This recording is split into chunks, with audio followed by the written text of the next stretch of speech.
and welcome to Inside Clackamas County. I'm your host, Kimberly Jacobson. In case you haven't noticed, the beer scene is exploding in Oregon with over a dozen brew pubs in Clackamas County alone, not to mention some of the most enthusiastic craft brew drinkers. In today's show, we explore what it takes to get here and why this industry shows no signs of slowing down.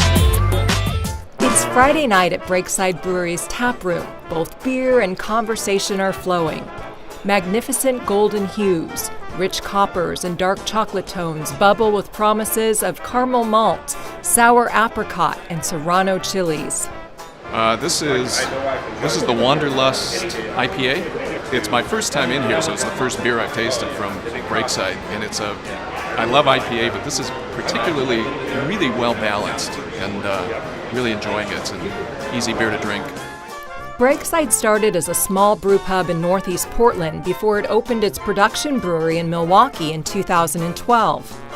So the two guys who actually founded Breakside were friends who met through the Ultimate Frisbee community in Portland, and Breakside is originally an Ultimate Frisbee term, but when we were opening the brewery, we decided that was too narrow a community to market to. So Breakside evolved from being a term in Ultimate Frisbee to sort of embodying this lifestyle of kick back, relax, enjoy life, enjoy beer, enjoy it with friends. Breakside is known for creating a wide range of beer.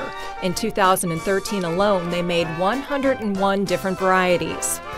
When we decide to make beers that we like to make, things that we think are going to be really delicious. That's always the most important thing for us with our beer. We want to make beer that is delicious if it's a traditional style. We want to make beer that is delicious if it's an experimental beer that no one's ever made before. It has to be drinkable, it has to be really tasty before anything else. The process begins with raw malted barley, hops, water, and brewer's yeast. So on a given brew day, we'll actually take, over the course of about 6 hours, we'll take 2,000 to 4,000 pounds of malt, grind it, mix it into a big sort of oatmeal-like stew, but it's with malted barley instead of oats. And that sits, and what happens during that time is all the sugar, or the starches actually, that are present in the barley get converted into sugars that will eventually become alcohol. None of the flowers are in yet, correct? Chrysanthemum went in the boil. We really reduced the amount of jasmine that we did after the pub version, but I think you get that Sichuan peppercorn really nice sort of on the back end right now. We only end up using 2 pounds of jasmine. So we strain the liquid off from the grain, and we bring it up to a boil when we add hops. And hops are what give you both bitterness in beer as well as some of the best flavor and aroma in hoppy beers like IPAs. From there then we pump the beer into one of our tanks behind us here, and it'll spend 7 to 10 days fermenting actively. So we add in yeast, and during that time the yeast takes the sugar that's present in the liquid and turns it into carbon dioxide into alcohol. And after about 10 days, we're able to turn the temperature down on those tanks. The yeast falls down to the bottom of the tanks, which is why they have the cylindrical bottoms, so we can get the yeast out of there. And then we pump the beer into one of our finished beer tanks, where we let it sit, brighten up, which is to say make it clear, and carbonate it in there. Varying the taste starts with the malted barley used and continues with the flavors that are layered throughout. Everything from roasted duck to fresh ginger to orange peel. Well, fortunately, we have a very small brewery up in Northeast Portland where we can pretty much brew anything that we want. We can do really oddball beers. Like we just made a beer with some of the hottest chilies on the planet called Trinidad Scorpions. We've made beers with all sorts of different fruits up there. We've made beers with all sorts of different spices, as well as traditional styles of beer that we wanted to see if we liked, sort of doing research and development type brewing before we make a big 1,000-gallon batch down here. Even the barrels, some formerly containing bourbon or whiskey, and the amount of time the beer is aged in them impart their signature on the final result. The brewmasters taste, confer, and calculate throughout the entire process. Their taste buds decide which brews make it to larger scale production and finally into kegs, bottles, and tap rooms. But don't ask them to name their favorite. Oh, it's like choosing between your children. I can't do that. We do have a few beers that are our most popular. We have our IPA and our Pilsner, which are our 2 flagship brands. Those are available year-round on draft and in bottles throughout Oregon, Washington, British Columbia, Idaho. Some it's actually available in Japan as well. And then we also have a seasonal bottle that we're always making. So as of February 1st, that beer is going to be our salted caramel stout, and that's one of our most popular beers. It's it's a beautiful dessert beer. Many of these varieties can be found in the Milwaukee tap room. Basically, it's a bar that's all about the beer. You can come and sample as many of our beers you'd like. We have beer by the glass, by the sampler tray, and growlers to go, bottles to go, and of course by the pint as well. You can also buy kegs from us here. And what's really fun about our tap room here is that it's always staffed by a brewer. So the person who's your bartender is also one of the brewers. So you're going to get someone behind the bar who really can tell you about the beers, who's super knowledgeable about the ingredients, the processes, and the company as a whole. Many of the tasters are also home brewers. We get a ton of home brewers in who ask us about our raw materials, what hops we use, or ask for information about specific recipes. And we're big believers that sharing your knowledge is a huge part of what makes craft beer great. So we don't tell everyone every last secret of ours, but we'll share almost everything. Home brewers and the increasing number of tap houses in Oregon are creating a pretty enthusiastic beer scene here in Clackamas County and statewide. Fortunately, we have a state that's very favorable towards, politically very favorable towards small breweries. It's not expensive to start a small brewery here compared to other states, and that's part of the reason why we have a really robust brew pub and brewery culture. Also, I'd say that we are living in America's brewing heartland in a lot of ways. The Willamette Valley and the Yakima Valley still produce about 99% of the commercial hops in the United States. So we're less than 30 miles from some of the best hop fields in the world. That also, a lot of the grain that we get is coming from Alberta and is malted right over the river in Vancouver, Washington.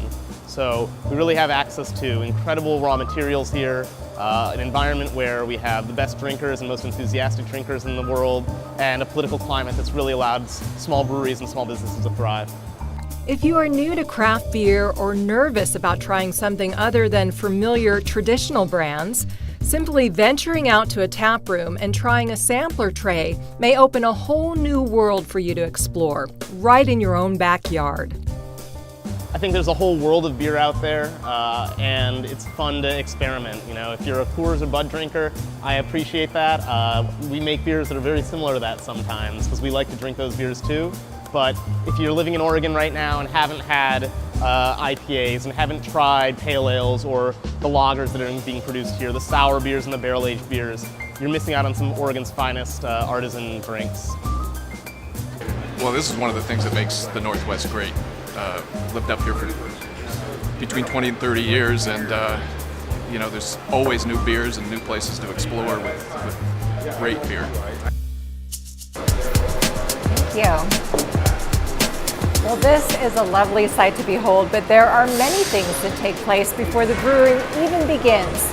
Those first steps occur on many Clackamas County and Oregon farms. In 1932, Oregon led the world in hop production. Today, we are second in the United States, led by our neighbors north in Yakima Valley, with Germany another close contender. The rich Willamette Valley soil, mild climate, and abundant rainfall create perfect conditions for commercial hop growth. Well, the hops, they're a perennial plant, and they'll come up in the spring, or even a little before true spring in March, and then they'll go through the cultivation, and pretty much from mid-August to mid-September are the harvest dates. And it varies by variety. Each variety matures a little bit differently, and it will even vary from season to season. And so we'll work very closely with the farms, and we're fortunate the farms that we work with here in the valley, they've been growing hops in their families for well over 100 years. And they have a lot of knowledge on how to take care of the plants and how to not just get good yields, but get the quality that we're looking for in the aroma development for brewing purposes. The aromatic and flavorful hop flower looks like a small pine cone. A ripe cone is a shade of golden green with yellow resin glands near its core. This is when it's time to harvest. The farm itself will then cut the plants down off of the cables, the trellising that they're on, and bring them into central processing at the farm, where the machinery will pick the hops and separate and clean them away from the vine itself and the stem and the leaf material, so you can have just a clean hop cone. and then go through a drying process, which is the real key process to get it to just the right moisture content. And then post-drying, they'll take it into a conditioning room where it can kind of equalize with some atmospheric humidity and be ready to go into baling process.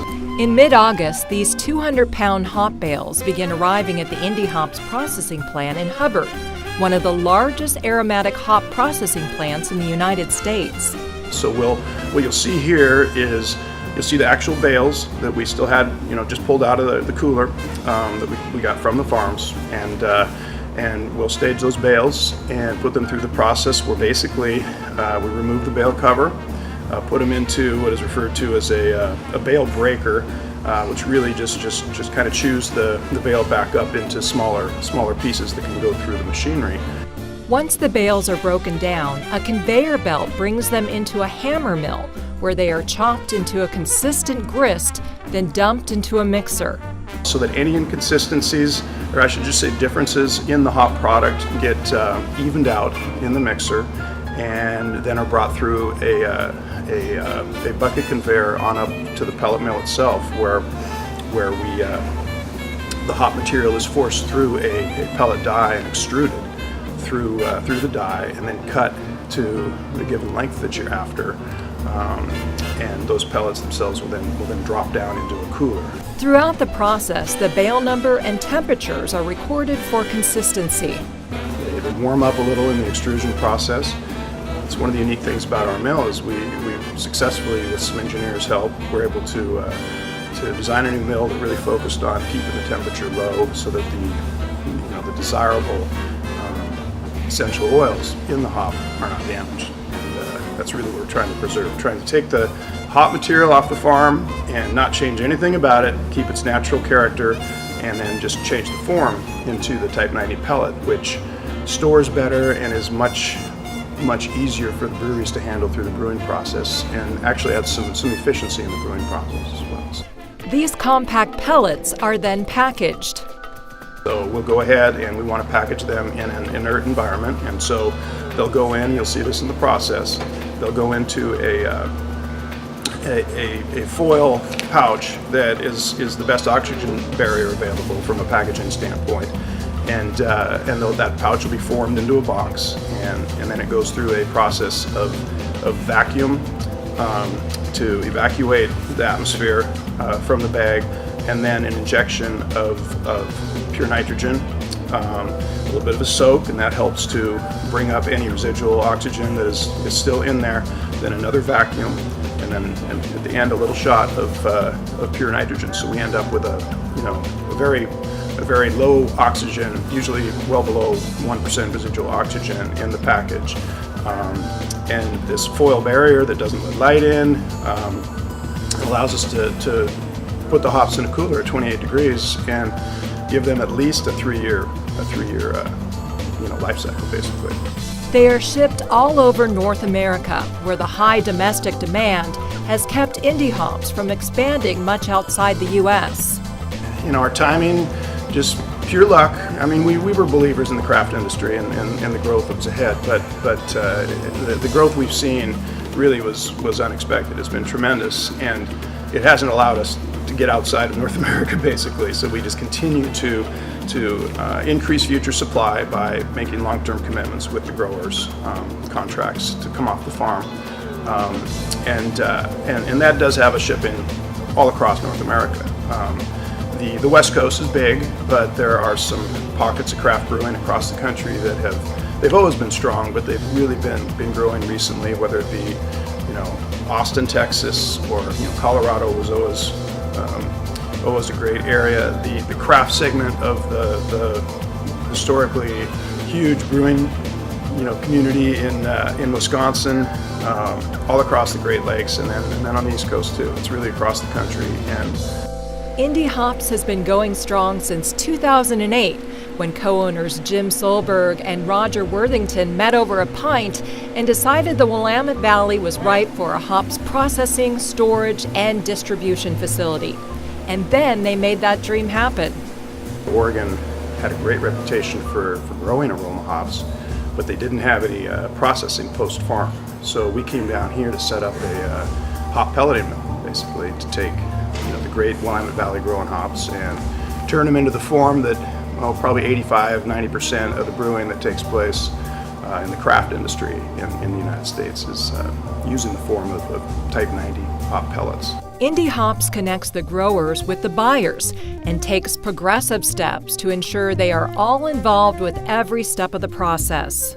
Believing in the future of Oregon as a supplier of high-quality aroma hops to the craft industry was to start a program, fund a program at Oregon State that is a partnership with them between Indie Hops and Oregon State for a hop research and breeding program, which is really an exciting thing because it started a pipeline of new hop varieties that over the next few years will start being released and tried from a commercial standpoint in the marketplace. And that'll be a really interesting time to for the first time in many years have some Oregon developed hop varieties come out with a focus on new flavors for the craft industry. They also value customer feedback and enjoy hitting the road to test out some of their hops in breweries after production.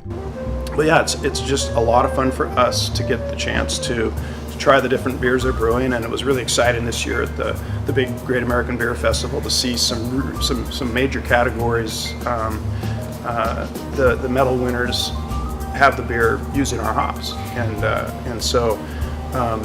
Yeah, being able to be out there with the brewers and hear how they're using the hops and then hear how the beer is being responded to in the marketplace is a big help for us.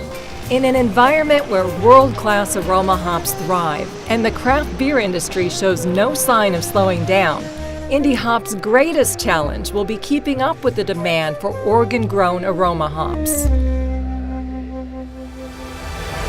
Well, we've shown you the hops and the finished product, but there's still one very important element to brewing good beer, the tanks. And one of the largest tank manufacturers on the West Coast is located right in Canby, Oregon. This 50,000 square foot state-of-the-art manufacturing facility can accommodate construction of tanks up to 15 feet in diameter and 60 feet in overall height. JV Northwest Incorporated was established in 1981 to manufacture stainless steel vessels, mixers, and systems for several different industries.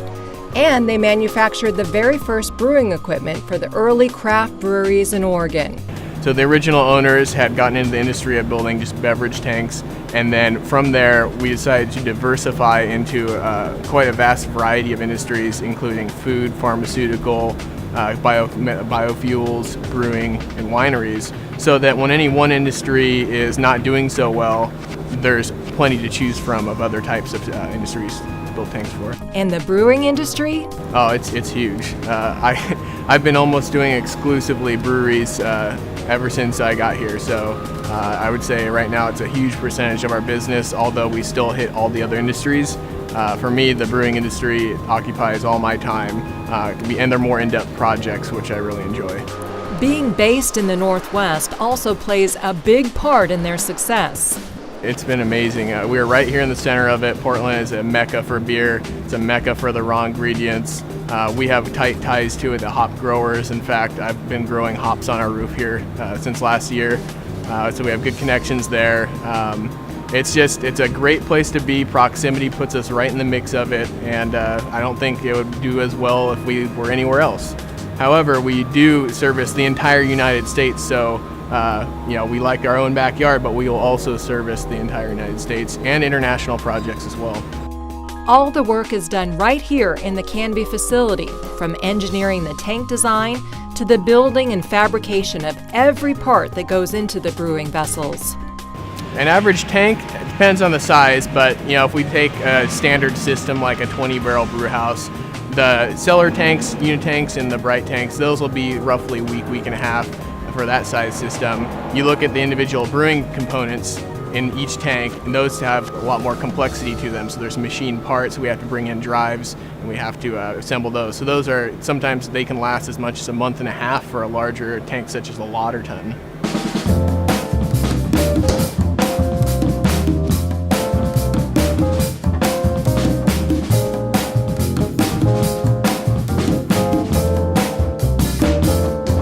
There is a lot of hands in it. it's kind of unique in that getting the parts kitted up takes a lot of different groups to get everything together. And then prefabrication will take all the individual small items and send it to a couple different workstations to build small components. But once it hits a gantry, it's really just one guy and his night shift partner, and they just build them in the same position, one guy in day, one day at night, and if it's a really big tank, there might be a second or third guy per shift to work on it. And sometimes the way they build may not make much sense to you and me.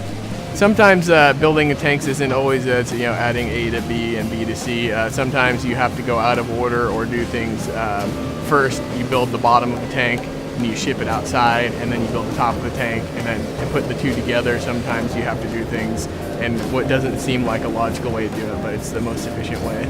Another important aspect of efficiency is tank geometry. Tank geometry will affect how things flocculate, how they actually, so when you're brewing and you're using yeast, the yeast is metabolizing sugars and it's convecting throughout the whole process inside the tank. And if you don't have good tank geometry, you might not get the tank turns that you're looking for to really get the whole thing mixed up. And when it comes to settling that yeast out again, if you have a cone bottom tank and it's at the wrong angle, you can put higher pressure on the yeast, and the yeast doesn't necessarily like that. So it's very, very important to get tank geometry correct, and we specialize in that. Once the tanks are complete, a crane moves them from the factory onto a truck. At least that's how it works for the easy ones. I had a project that went to Bangalore, India, and basically we had to get the building of the tanks was easy at that point. It was getting everything into shipping containers and making sure that through customs all the tank components arrived. So I have this extensive list of every single component that got shipped, where it needed to be in the shipping container, when those shipping containers arrived, who cut the seal on the shipping container, and ultimately everything got there, but it was definitely a logistic challenge.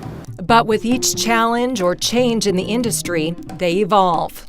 Well, we've been in this for a long time, and we know what it takes to make good beer on our tanks, but we're not stopping there. So we're really spending time looking back at what we know and see if we can update it. Looking at simple things like the increased usage of hops. Well, you have to be able to account for that usage, whereas in the past it was something like 1 pound per barrel of hops, and now we're looking at like as much as 3 pounds a barrel, and that demands the use of a tank that can handle that much load. So I've done a lot of tests with hop usage, hop expansion rates, and how it plays into the whole brewing role.